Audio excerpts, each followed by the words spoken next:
सभी किसान भाइयों को नमस्कार। स्वागत है आज के इस अगले वीडियो में। आज के इस वीडियो में हम आपको बताएंगे कि जो इस समय गन्ने की जो पत्तियां सफ़ेद हो रही हैं, पीली पड़ के, उसके बारे में हम गन्ने के जो सफ़ेद पत्तियां पड़ रही हैं उसके बारे में जानकारी देंगे। सर्वप्रथम मैं पहले अपनी जानकारी देता हूं। मैं संतोष कुमार, गन्ना विभाग से लखीमपुर से।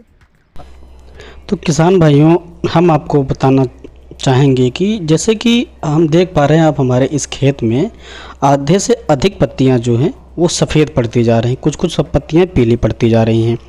तो किसान भाई, ये जो है बहुत ही खतरनाक एक प्रकार का एक तत्व की कमी से होता है। ये कोई रोग नहीं होता है, एक तत्व होता है जो फेरस या जिसको आयरन या मतलब लोहा कहते हैं।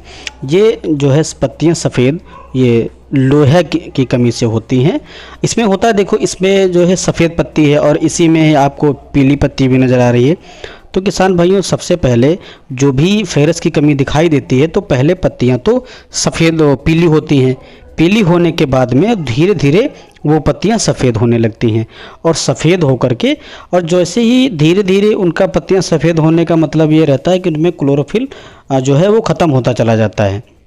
जब क्लोरोफिल ख़त्म हो जाता है तो प्रकाश संश्लेषण की क्रिया नहीं हो पाती है। प्रकाश संश्लेषण नहीं हो पाता है तो पौधे अपना भोजन कहाँ से बनाएंगे? पौधे अपना भोजन नहीं बना पाते हैं, और जिससे कि ये होता ये है कि पौधा वो डेड हो जाता है। एक तरीके से पौधे की वृद्धि रुक जाती है, उसकी बढ़वार रुक जाती है और पौधा मर जाता है, जिससे गन्ना प्रभावित होता है। ये जो फेरस की कमी से लगने वाला ये एक प्रकार का ये सिम्टम है, तो इसको नज़रअंदाज नहीं करना चाहिए। इसके लिए और किसान भाइयों, मैं आपको एक जानकारी और देना चाहता हूँ। मुख्यतः ये जो फेरस की कमी जो पाई जाती है, तो जिस क्षेत्रों में बलुई मिट्टी होती है तो उस क्षेत्रों में इसकी मात्रा जो है, इसकी कमी देखने में अधिकता पाया जाता है।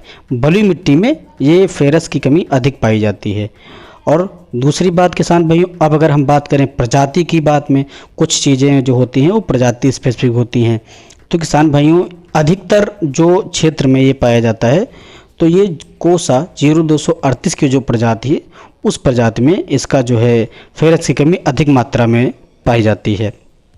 दूसरी चीज़ हम बात करते हैं कि इसकी जो पौधा और पेड़ी या अक्टूबर किस गन्ने में इसकी जो है मात्रा कम बताई जाती है।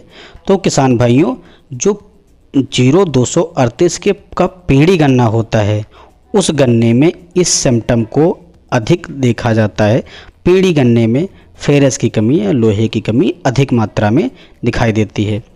और इसके लिए क्या होता ये है कि कुछ किसान भाई हमारे दुकान पे चले जाते हैं, दुकानदार से बताया कि हमारी पत्तियां सफ़ेद हो रही हैं और जो है पीली पड़ रही हैं। तो कुछ जो दुकानदार भी होते हैं जो कि बिना किसी सलाह के, बिना प्लाट विजिट किए जो है दवाइयां दे देते हैं, आप ये दवाई डाल दीजिए। वो बता देंगे वहीं से कि इसमें रोग लगा हुआ है, जबकि किसी रोग की कमी नहीं है। ये जो है ये किसी भी रोग के लक्षण नहीं है, ये केवल आयरन की लोहे की कमी से होता है, किसी भी रोग का नहीं है। देखिए, जैसे आप बिल्कुल सफ़ेद पत्ती दिखाई दे रही है आपकी, तो ये किसी भी रोग का नहीं है, ये तत्व की कमी से है। तो अब किसान भाइयों, इसके लिए रोकथाम के लिए हम उपाय आपको बता रहे हैं।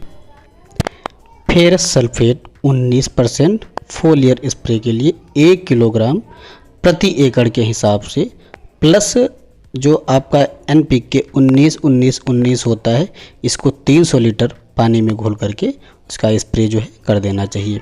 यदि इसकी स्थिति अधिक भयंकर आपको दिखाई दे रही है तो उसके लिए करना ये है, आपको 10 किलोग्राम फेरस सल्फेट ले लीजिए, 50 किलोग्राम यूरिया ले लीजिए और इसको मिला करके 1 एकड़ जो है खेत में इसको बिखेर दीजिए। और ये कार्य जो है आपको जो है ये स्प्रे करने के बाद में करना है। और प्लस जब भी ये आप इसको यूरिया का फेरस सल्फेट का इस्तेमाल करें तो उसके बाद में सिंचाई कार्य अवश्य कर दें, और ये सिंचाई के बाद करना है। तो दूसरी बात एक और आती है किसान भाइयों, जो है ये तो हो गया जब रोग आपका जो है खेत में लग चुका है, उससे निदान के लिए हैं, और जब आपका जो है सिम्टम दिखाई दे रहा है उसके निदान के हैं। तीसरी बात, अगर हम यही चीज़ जो है किसान भाइयों पहले से ही प्रैक्टिस में डाल लें, जब हम अपने गन्ने की बुआई कर रहे हैं तब उस समय हम डाल लें, तो इस तत्व को मिला लें, तो ये आपके जो है लगभग 2 साल के लिए ये पूरा आपका वर्क करेगा, काम करेगा। तो उसके लिए हम आपको बता दें किसान भाइयों, 2 kilogram ferrous sulphate, 10 kilogram zinc sulphate, 10 kilogram magnesium sulphate, 5 kilogram copper sulphate जिसको, और 5 किलोग्राम बोरेक्स या सुहागा जिसको हम नाम से आते हैं। तो इसको जो है मिला करके सभी को, जो गन्ने की पोरियों की लाइन होती है उसमें जो है इसको डाल देना चाहिए और ऊपर से जो अपना पाटा लगा देना चाहिए, जिससे कि ये होगा। और ये सारा जो तत्व मिला करके आप डाल देंगे तो ये किसान भाइयों लगभग 2 साल आपका काम करेगा। 2 साल तक फेरस की यानी कि आपकी जो है लोहे के आयरन की कमी जो है किसी खेत में नहीं दिखाई पड़ेगी। तो इन सभी विषयों पर आज हमने आपको जानकारी दी। किसान भाइयों, आपकी जानकारी हमारी कैसी लगी हमें ज़रूर बताएं, हमें कमेंट बॉक्स में लिख करके। और आज के इस वीडियो में इतना ही। हमारे चैनल को लाइक करें एवं सब्सक्राइब करें। धन्यवाद।